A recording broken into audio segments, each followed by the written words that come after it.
Live 24/7 હવે જોઈએ અગત્યના સમાચાર। ઉચ્છલ તાલુકાના માણેકપુર ગ્રુપ ગ્રામ પંચાયતમાં સમાવિષ્ટ સુંદરપુર ગામના ગ્રામજનોએ ભેગા થઈ ગૌચર જમીન પર શાળા ફાળવણીના વિરોધમાં કલેક્ટરને આવેદનપત્ર આપી રજૂઆત કરી।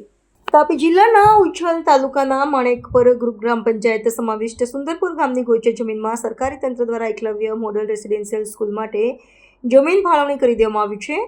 આ વિષયને લઈ આજે સુંદરપુરના ગ્રામજનો ભેગા થઈ કલેક્ટર શ્રી તાપીને આવેદનપત્ર આપી રજૂઆત કરવામાં આવી છે।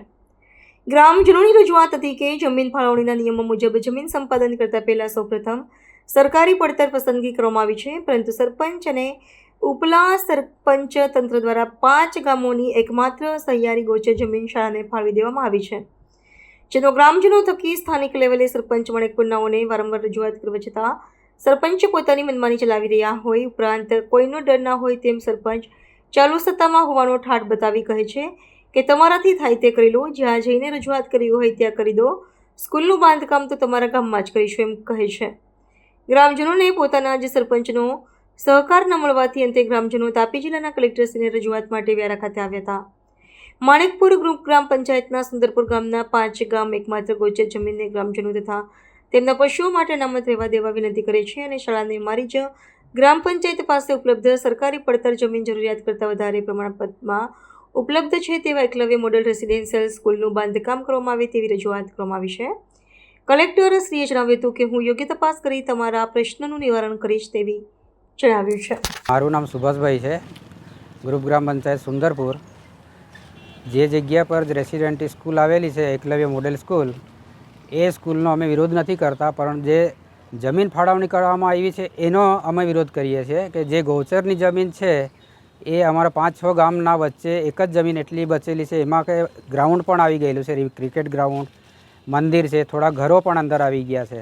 એટલે અમારી માગણી એટલી છે કે જમીન અમારી પાસે ખુલ્લી એટલી બધી સરકારી પડતર છે માણેકપુર ગ્રુપ ગ્રામ પંચાયતની અંદર, તો એ સરકારી પડતર જમીનની અંદર આ સ્કૂલ ત્યાં ટ્રાન્સફર થઈ જાય અને અમારા ગામને અમારે જે ગૌચરની જમીન છે, જે ગાયો ચરાવવા માટે પશુપાલન કરતા હોય લોકો, ભેંસો છે, એના માટે અમારી જમીન આટલી બચેલી છે, એ બચેલી જમીન અમારે ગ્રામજનો માટે રહેવા દેવી જોઈએ અને સરકારી પડતર જમીનની અંદર આપણી સ્કૂલ એકલવ્ય મોડેલ સ્કૂલ આવી છે એ ત્યાં આપણે માણેકપુરમાં 16 હેક્ટર જેટલી જમીન પડેલી છે એમાં અમારે ટ્રાન્સફર કરી આપે તો અમને કોઈ વાંધો નથી, એટલી અમારી વિનંતી અને એટલી રજૂઆત કરવા માટે અહીંયા અમે કલેક્ટર ઓફિસમાં આવ્યા હતા। મારું નામ વસાવ ભૂપેન્દ્ર છે, હોલીપાડા ઉચ્છલ ગામથી, અને અમે આજે કલેક્ટરમાં આવેદનપત્ર આપ્યું છે। એનો વિષય છે માણેકપુર ગ્રુપ ગ્રામ પંચાયત સુંદરપુરની અંદર જે ગૌચર જમીન આવેલી છે એની અંદર તંત્ર દ્વારા અમારા અહીંયા એકલવ્ય મોડલ રેસિડેન્શિયલ સ્કૂલ ફાળવણી કરી દેવામાં આવી છે। એ ફાળવણી કરી છે એમાં એ શરૂઆતથી જ એમાં નિયમોનું ઉલ્લંઘન થયું છે।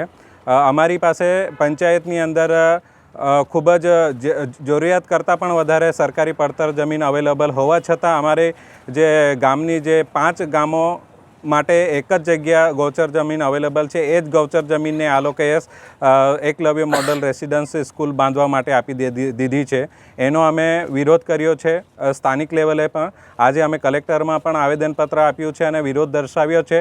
તો અમારી માંગણી એટલી જ છે કે અમારી પાસે સરકારી ઉપલબ્ધ પડતર જમીન છે એની અંદર એકલવ્ય મોડલ સ્કૂલ બાંધવામાં આવે, ના કે અમારા 5 ગામોની જે ગૌચર જમીન છે એની અંદર। અમારો વિરોધ એટલો જ છે। સ્કૂલ બનવી જોઈએ, પરંતુ જે તે એની યોગ્ય જગ્યા ફાળવણી કરીને બનવી જોઈએ એવી અમારી માંગણી છે।